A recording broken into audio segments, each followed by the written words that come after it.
മുറികളിലൂടെ തുടക്കം. ബ്രസീലിനെ വിറപ്പിച്ചുകൊണ്ട് വേൾഡ് കപ്പിൽ തുടക്കം കുറിച്ച മൊറോക്കോ ഇന്ന് നെതർലൻഡ്സിനെ പെനാൽറ്റി ഷൂട്ടറിൽ 4-3 തോൽപ്പിച്ചുകൊണ്ട് പ്രീ ക്വാർട്ടറിൽ കടന്നിരിക്കുകയാണ്. നിങ്ങൾക്ക് ഓർമ്മയുണ്ടാവും ദോഹ ഖത്തർ ലോകകപ്പിൽ മൊറോക്കോയുടെ രാജകീയ ഒരു വരവ്.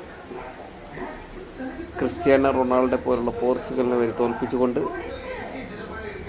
സെമി ഫൈനൽ വരെത്തിയ മികച്ച ഒരു ടീം മൊറോക്കോ ഇന്നിതാ നെതർലൻഡ്സിനെ അട്ടിമറിച്ചുകൊണ്ട് പ്രീ ക്വാർട്ടറിലെത്തി.